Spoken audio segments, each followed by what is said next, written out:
Queridos irmãos, judeu amado Senhor, mas eu quero dizer que falar a palavra de Deus é uma responsabilidade muito grande, mas também é um privilégio muito grande. Nós vamos dar continuidade ao estudo, nós temos estudado Mateus, capítulo 16. Eu não sei se a caixa de som do telefone agora vai assim, o som fica alto. Deixa eu ouvir embaixo. Ai, cara, eu vou ouvir embaixo. Vamos abrir, irmãos? Vamos ler lá em casa. Amém. Hoje eu vou que você tem um presente na altura, né? Eu fiz a escola dominical, mas lá para de repente vai fazer de surpresa. Vamos abrir? Deixa eu ler o texto.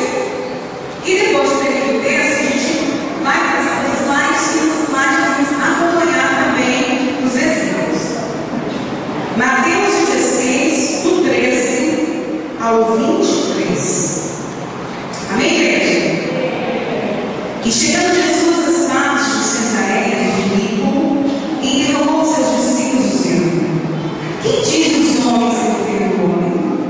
E eles disseram: um João Batista, outro Elias, outro Jeremias, ou um dos profetas. Diz-lhes ele: e vós dizeis que eu sou? E Simão Pedro respondeu e disse: tu és o Cristo, o Filho do Deus vivo. E Jesus respondeu e disse: bem-aventuradas tu, Simão Barjonas, porque tu não revelaste a carne e sangue, mas meu Pai que está nos céus. Pois também eu te digo que tu és Pedro, e sobre esta pedra edificarei a minha igreja, e as portas do inferno não prevalecerão contra ela. Eu te darei as chaves do reino dos céus, e tudo que ligares na terra será ligado nos céus, e tudo que desligares na terra será desligado nos céus. Então mandou aos seus discípulos que a ninguém dissesse que ele era o Cristo. Desde então começou Jesus a mostrar aos seus discípulos que convinha ir a Jerusalém a padecer muito pelos anciãos e dos principais sacerdotes e dos escribas, e ser morto e ressuscitar ao terceiro dia. E Pedro, tomando de parte, começou a repreender, dizendo: Senhor, tem compaixão de ti, de modo nenhum acontecerá isso. Ele, porém, voltando-se, disse a Pedro: para trás de mim, Satanás, que serve este escândalo, porque não compreende as coisas que são de Deus, mas só aquelas que são dos homens. Senhor, a tua palavra já foi lida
e a Cesareia Marítima. Cadê?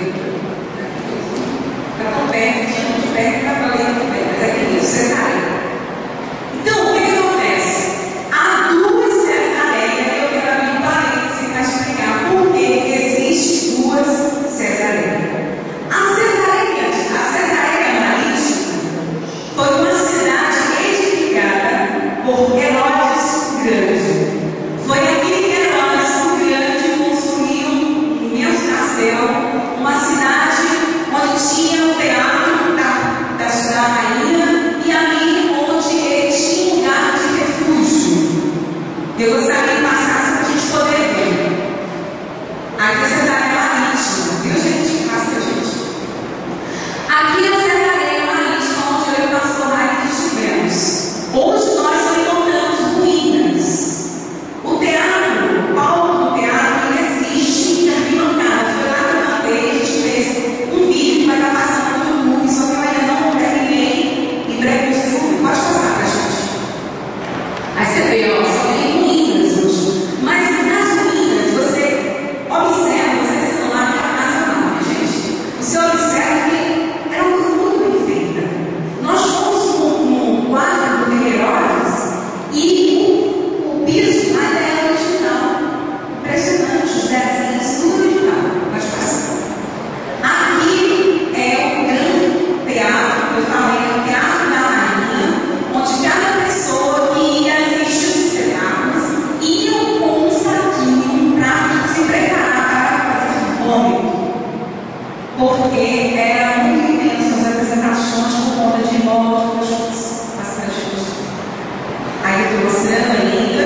Aqui embaixo, mais adiante, nós vamos ter a arena, está do lado de cá. Pode passar. Aqui eu sou no palco, é muito alto, então faz parte de pé. Se dá para você ter alto, aqui tem duas escadas, parece que ela vai subir. Aqui é o palco, pode passar, é grande. Aqui são as faixas, minas. E aí, volta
Pode passar.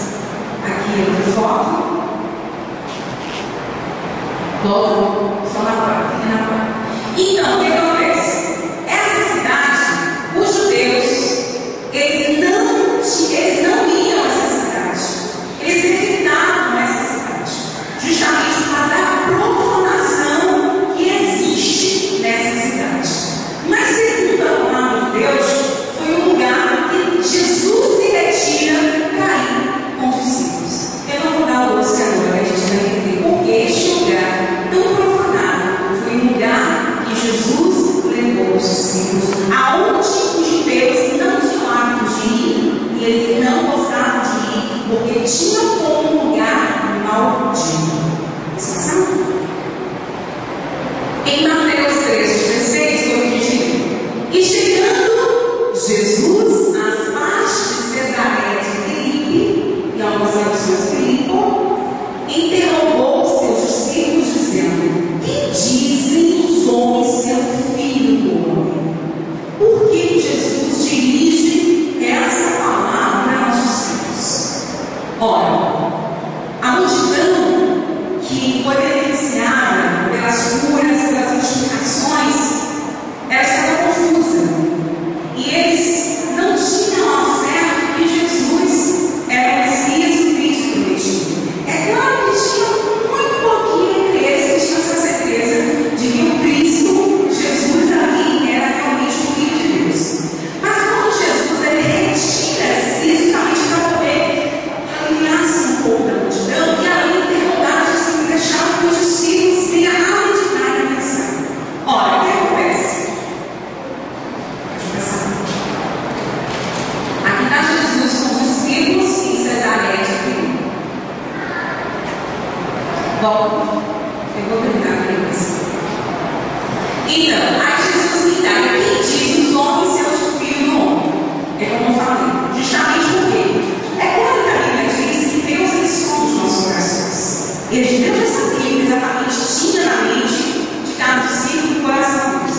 Mas quando Jesus ele leva a indagar, Jesus ele prepara os discípulos para o que viria a acontecer, que era necessário ele padecer, ele morrer, mas ele seria ressuscitado. Pode passar? Pode passar. E aí Jesus continua.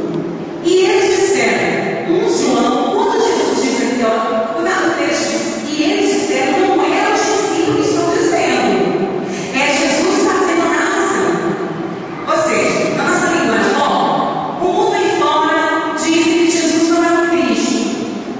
E vocês que dizem, porque lá fora, alguns dizem que Jesus é João Batista, outro Elias, outro Jeremias, os profetas. Jesus está dizendo que o povo. Agora, por que Jesus, o povo achava que Jesus era o João Batista?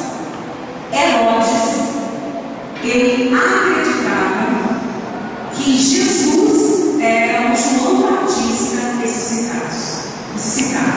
Então, os herodianos, das pessoas, né, que eram comandadas por Herodes, acreditava-se que o Messias era o João Batista ressuscitado. Então, a pessoa de Jesus para eles, os herodianos, era João Batista ressuscitado. E por que não continua para você ainda? E por que outros achavam que era Elias, outros Jeremias, outros profetas?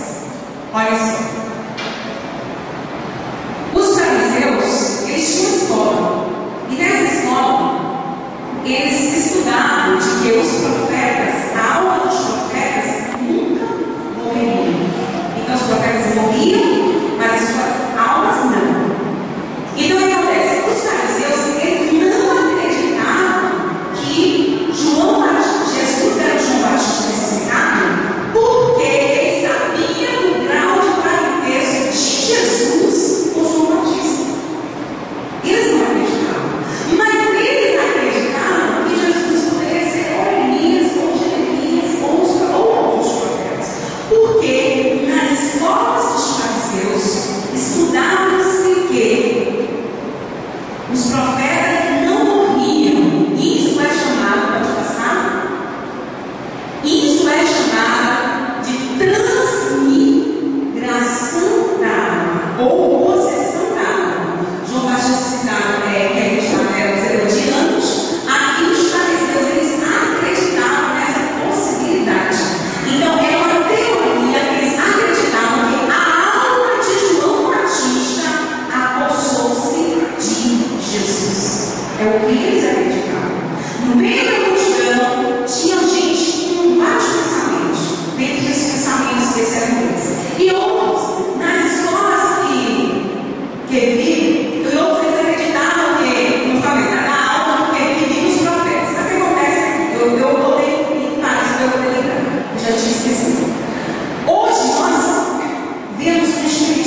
resolvida por Jesus. E aí está Jesus indagando os discípulos.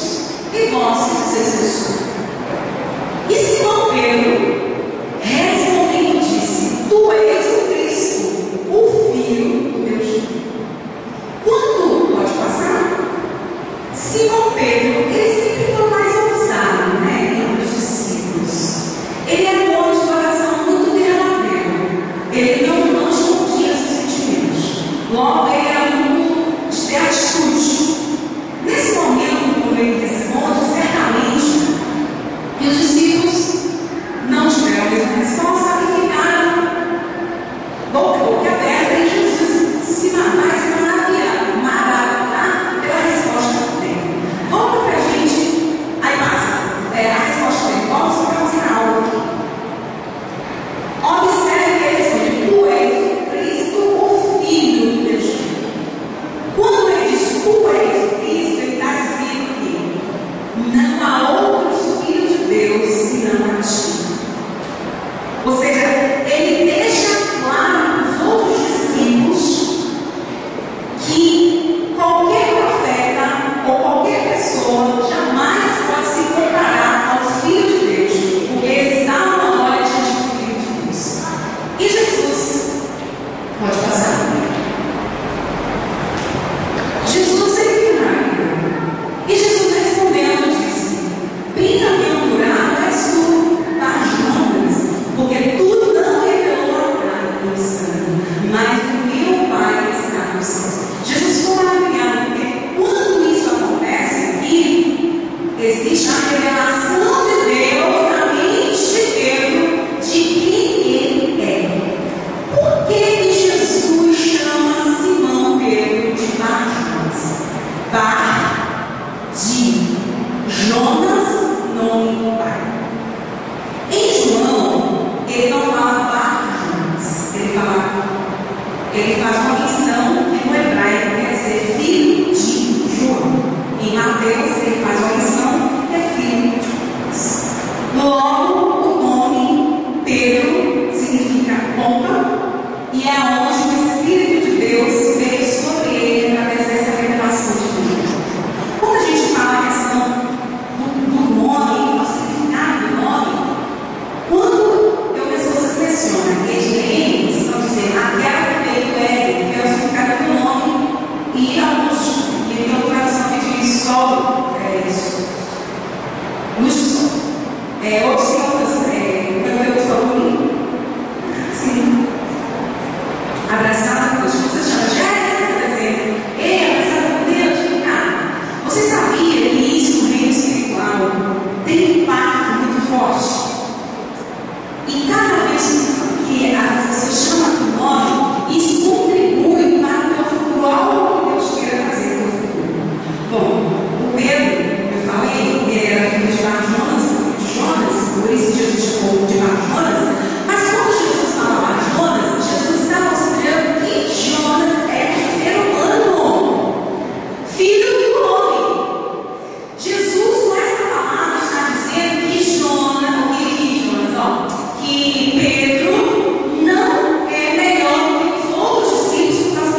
Pedro, que significa Petros, que Petros significa pedra pequenina.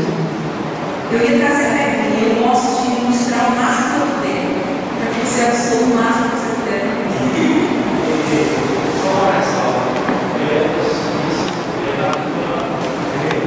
Na língua grega, exatamente, na língua grega. Então, Jesus está dizendo, nós temos uma pedrinha pequenininha que saiu de uma grande rocha. Ou seja, você é fragmento de mim, que Jesus é a rocha. E aí, pedra significa pedra, que significa grande fundação rochosa. Ou seja, Pedro é o filho do homem, pedra é o filho de Deus. Pedro é pedrinha pequena que veio de uma pedra grande, rochosa, Jesus. Todo aquele que aceita a Jesus como Senhor e Salvador nasce de novo. E aí Jesus está dizendo que Pedro tinha nascido dele, porque a Bíblia diz que nós, ao aceitarmos a Jesus, morre-se o velho homem e nasce agora a natureza divina. E foi nessa natureza divina de Pedro que foi revelado que Jesus era o Filho de Deus. Você está entendendo como a Bíblia diz assim, ó, a mente humana não pode discernir as coisas espirituais, a não ser que a própria mente espiritual a ensina. Ou seja, se você não andar em espírito, não tem uma comunhão com Deus, não lê a palavra, você não terá a revelação do reino de Deus, logo você não entenderá o que a Bíblia está dizendo. O homem carnal não tem fora, não consegue entender porque a gente deixa a nossa casa ter quarto, vamos dizer, né? Tem gente que quer ser madura para vir à casa de Deus. Assim, nós, por que fica a igreja na quarta? Quinta-feira tem que ensinar, sexta-feira vem na igreja, e sábado para o soltão, e domingo não entende. A mente deles não está aberta para entender que o nosso alimento, que alimenta a nossa alma, é a palavra de Deus, as nações, a gente tem necessidade de estar aqui. Então, eles não têm a mente aberta para entender por que nós comungamos, por que nós temos a comunhão, e nós estamos aqui, nós nos abraçando, porque uma pessoa que já foi no passado não é mais, e agora é usada pelo poder de Deus. A pessoa sabe o passado, não entenda, porque hoje é o passado. Quem conheceu o passado deveria dizer, nossa, sou um pregador normal, porque a mente carnal está virada pelo pecado, e nada do pecado não pode entender que Jesus veio para regeneração. Pode passar. E aí separei alguns versículos, eu gostaria que os irmãos lessem para mim. Alguém abriu esse para mim? Mateus 21, 42. Outro abriu esse para mim, Atos 4, 11, 12. Outros, Isaías 28, 6. Outro, 1 Pedro 4, 8. E outro, Salmos 11, 118, 22. Aqui, nestes versículos, nós vamos ver que a pessoa de Cristo, tem a representação de ser a rocha que lá na igreja. Isaías, a gente vai ver, mas a gente é mencionado. Vamos lá, Mateus 21, 42.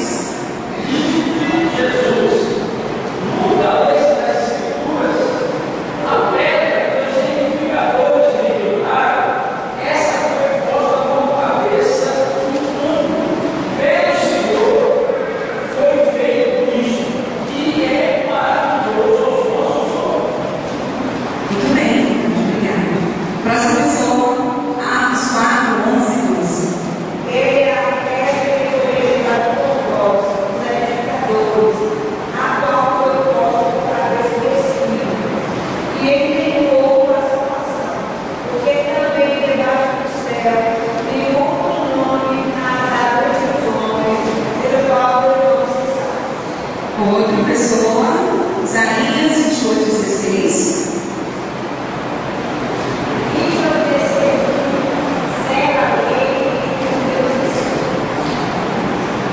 Outra pessoa, 1 Pedro 2, 4, 8. Alguém abriu? Se não abriu, eu citei esses versículos para você ver que a Bíblia, você consegue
Ele se posiciona como um servo que foi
peso e rocha de ofensa. São estes que confessam na palavra, sendo desobedientes para o que também for bom. Então aí é a preocupação, né? Eu coloquei esses versículos todos, tem que estar se dando aí, pode pegar, pode conferir em casa, confirmar. Então, os versículos confirmam que Cristo é a rocha, é o Filho de Deus, é a revelação divina e sobre a qual a palavra proferida viria a salvação. Bora passar, bora adiantar, muita coisa. Eu não adiantaria os versículos, mas aqui, ó, Cristo pode ser a cabeça da igreja. O apóstolo Paulo, ele reconhece isso. E lá em 1 Coríntios, quem está anotando pode anotar, 1 Coríntios 10, 4, Colossenses 1, 18, Efésios 1, 20 ao 23, também no capítulo 4, do 8 ao 16 e no capítulo 5 ao 23. O apóstolo Paulo, ele fala e confirma que a igreja de Cristo, a igreja é uma nação alicerçada na rocha, que é Jesus. E este mesmo Jesus, ele é a cabeça. Nós, igreja, corpo, Cristo, cabeça, porque ele que comanda a igreja. Vamos passar? Eu também peguei esse assunto do Antigo Testamento. No Antigo Testamento, a rocha, eles também mencionam sobre a rocha, mas quando eles citam a rocha, falam de Deus. E nós sabemos Deus e o Pai são um só. O próprio Jesus falou, eu e o Pai somos um só. Vamos? Bom, aí, Jesus diz: e as portas do inferno, tu és Pedro. Lembra aqui no versículo, acho que 16, que fala: tu és Pedro, sobre essa pedra edificarei minha igreja, e as portas do inferno não prevalecerão contra ela. Olha as portas do inferno. Porque quando a Bíblia diz assim, ó, e as portas do inferno não prevalecerão contra ela. O que a Bíblia está dizendo? A Bíblia está dizendo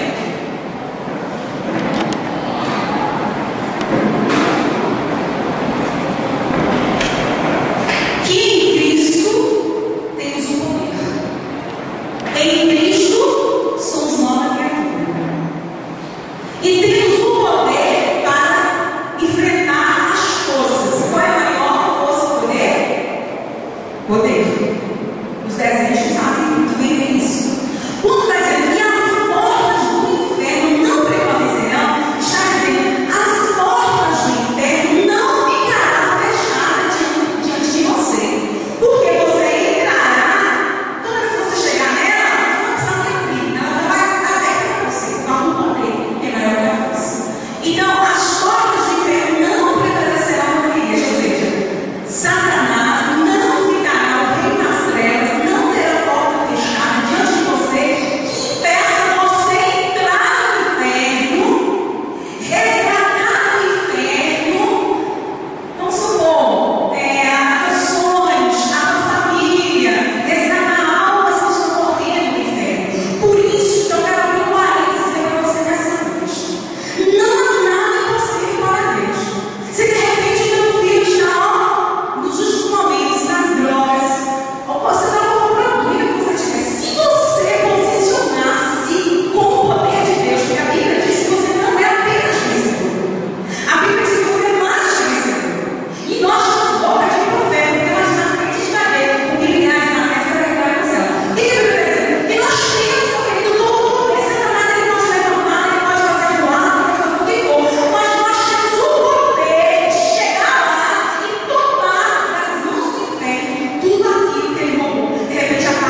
aqui, ele já está aprisionado.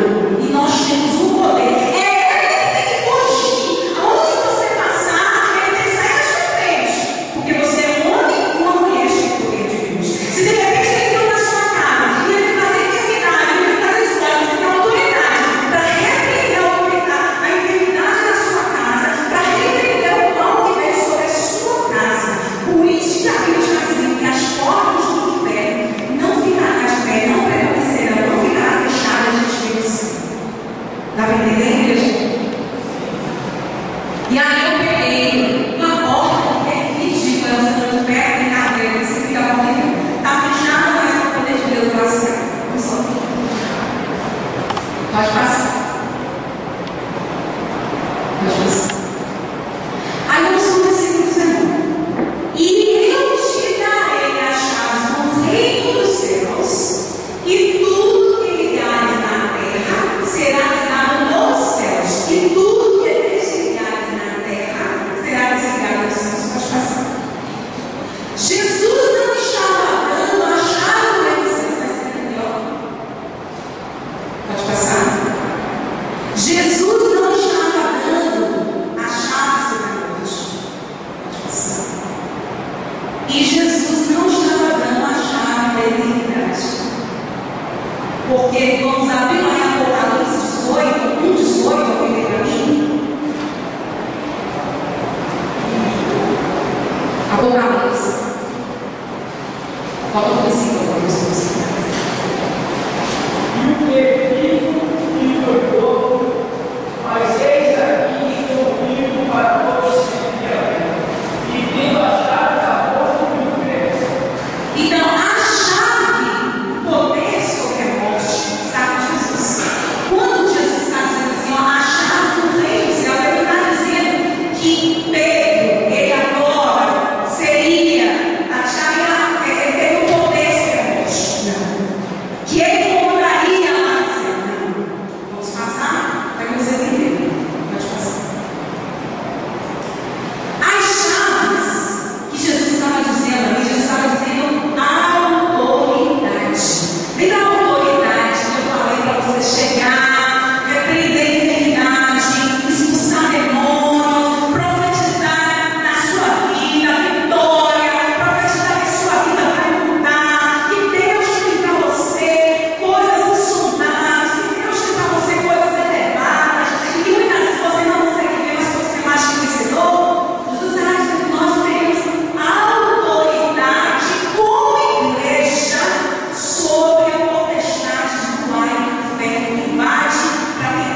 Pedro. Pedro. Leu primeiro Pedro. E aqui em Lucas estavam os discípulos, então engloba os discípulos. E tudo que ligares na terra será ligado aos discípulos. E tudo que desligares na terra será desligado aos discípulos. Queridos, quando a palavra de Deus diz, está dizendo que Pedro agora teve autoridade para dizer o que vai acontecer no céu? O que vocês acham? Tudo que ligares na terra será ligado ao céu. Seria que Pedro agora teria autoridade e poder sobre o céu? Quando Jesus fala isso, Jesus está dizendo que a igreja, corpo, ela recebe de Cristo a revelação divina na pessoa do pastor, na pessoa dos líderes, para guiar a igreja a Cristo. Por exemplo, o que é pecado para uma pessoa não é pecado para outra, por causa das doutrinas. Por exemplo, a Assembleia de Deus antigamente não podia usar cigarros. Quando a pessoa usava, na sua mentalidade, ela pensava que estava pecando. Estava indo de contra as dogmas da igreja. Ai, gente, mas esses dogmas de Deus, olha, é complexo dizer certas coisas.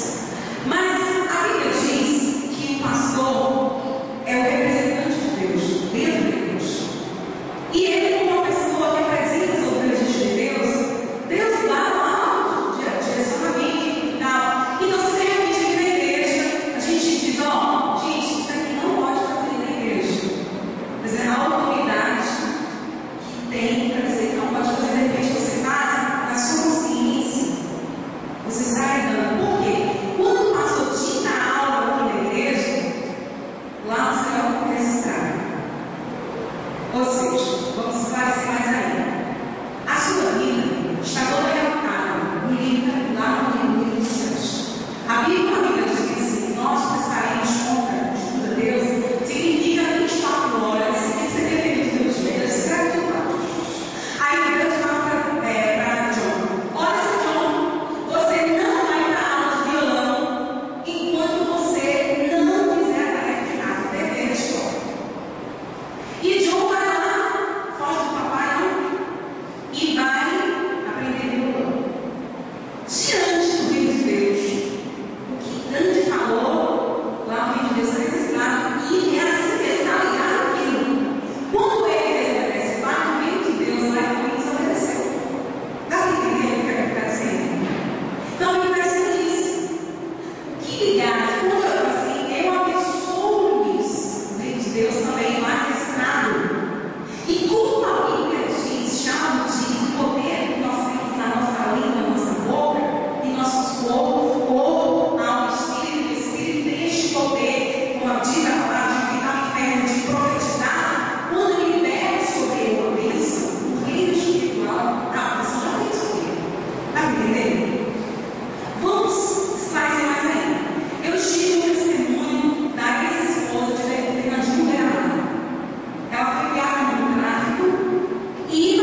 Se eu digo não, lá você já está registrado que é não.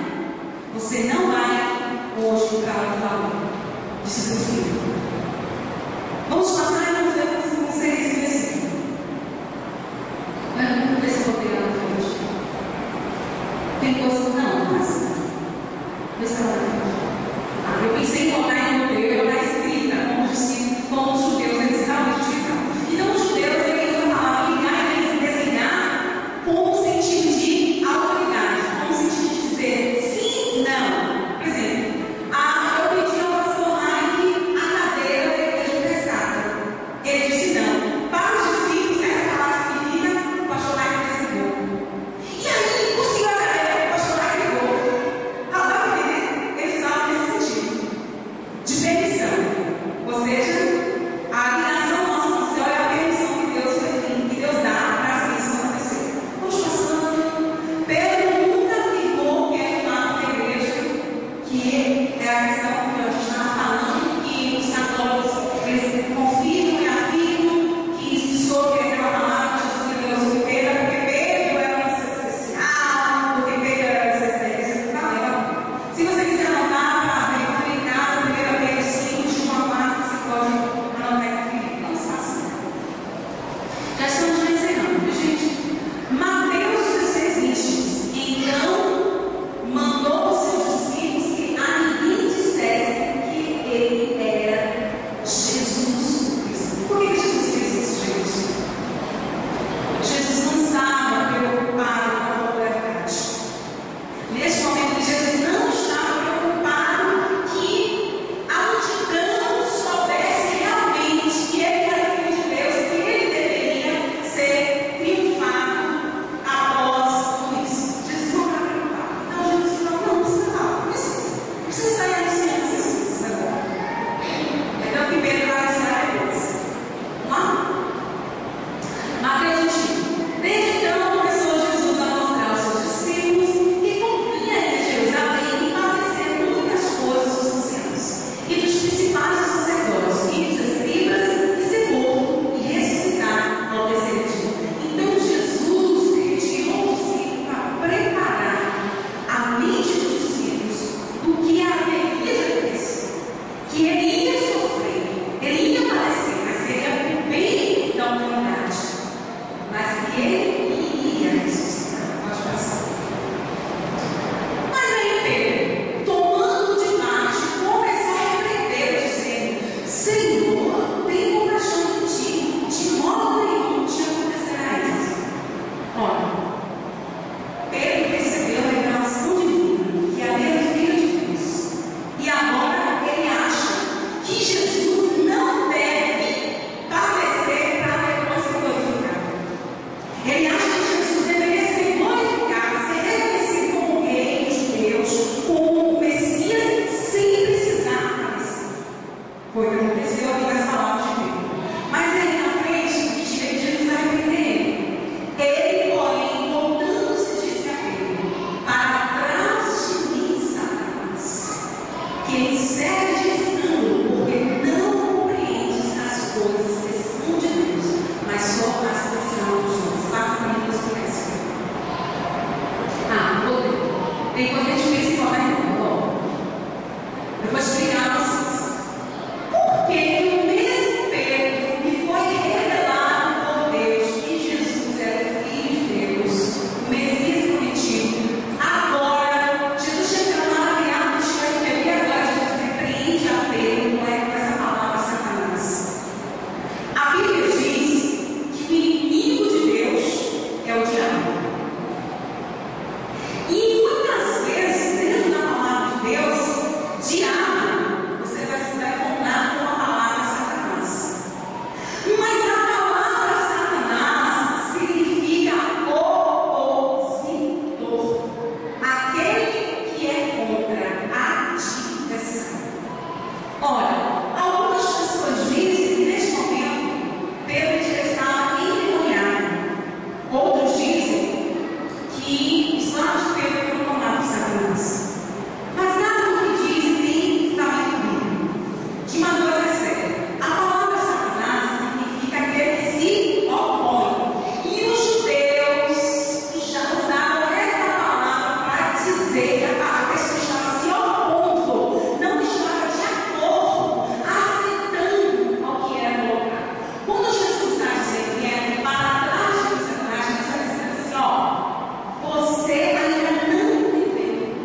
Ele se colocou como opositor. E neste momento que Pedro se coloca como opositor, Pedro também usa essa expressão de dizer: você não precisa disso. Você já é o filho de Deus. Você não precisa sofrer. E aí a gente olha para trás e você vai dizendo: não é verdade assim. Eu preciso.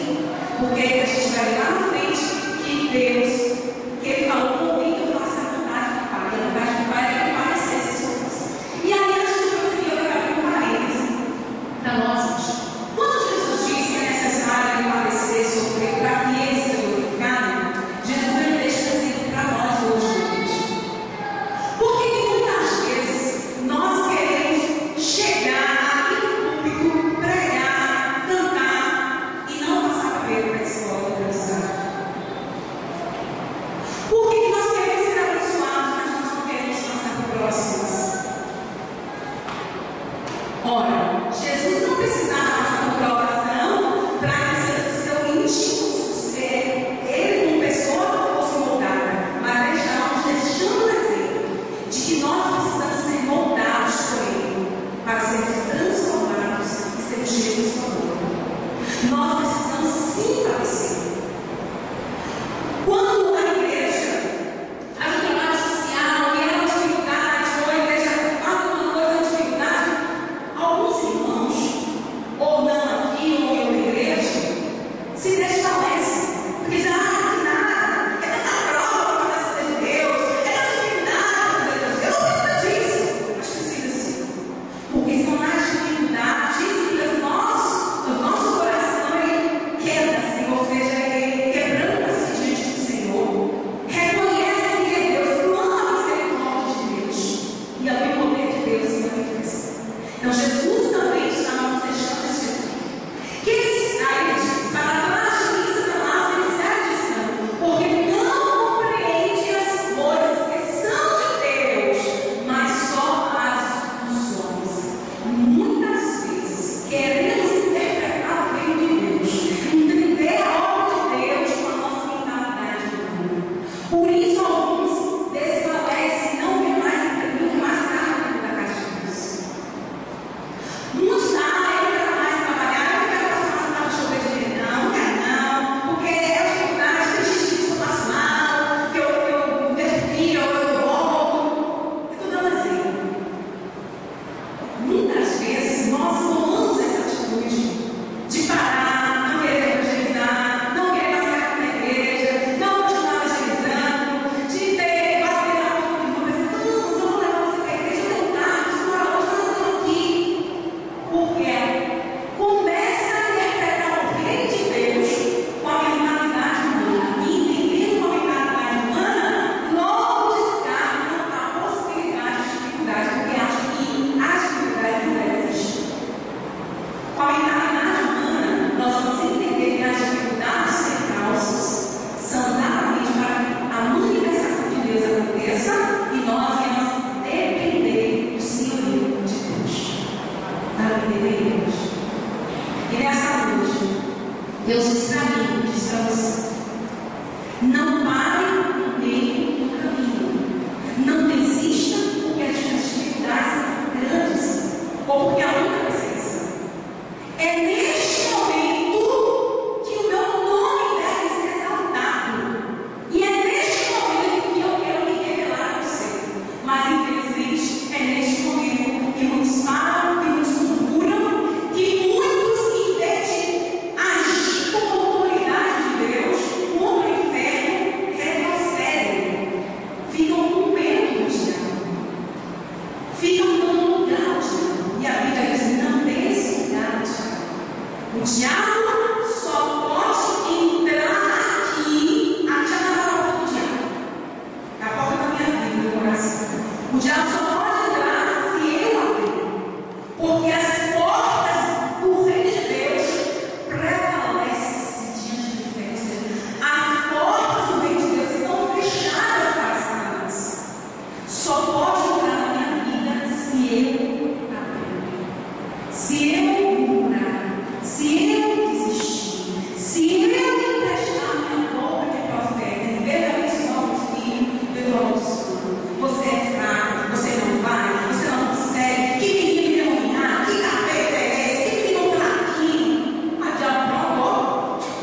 Nós somos Israel de Deus. Mas Israel tem a mentalidade espiritual para entender o que Deus. Porque já fomos enxergados na videira verdadeira que é Cristo Jesus. Onde a minha vontade, ela morre todos os dias para que a vontade de Deus ela seja estabelecida.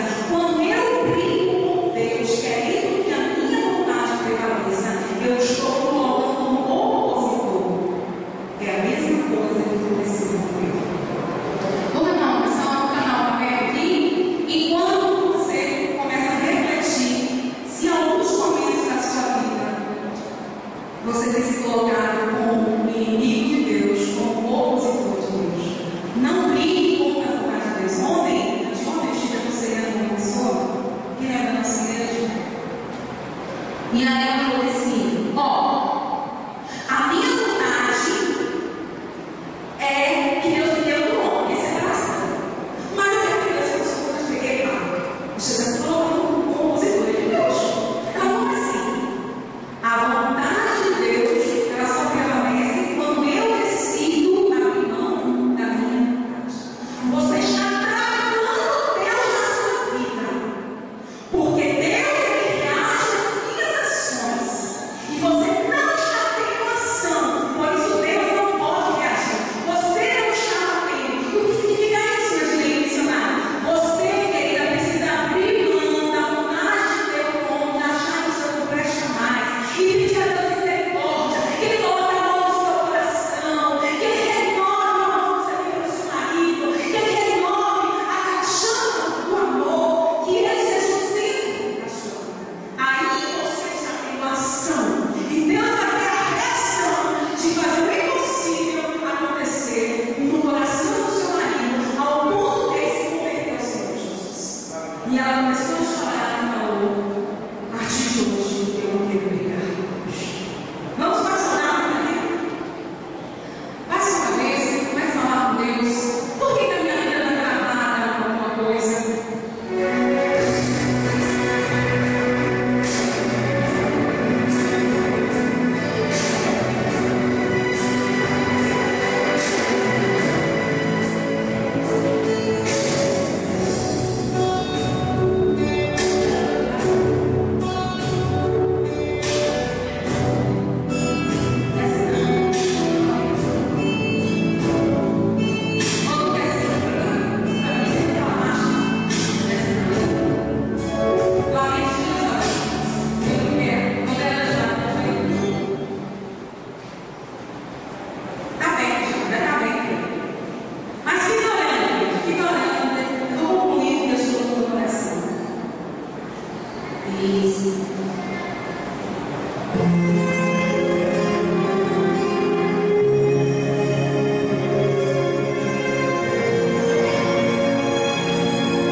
Quando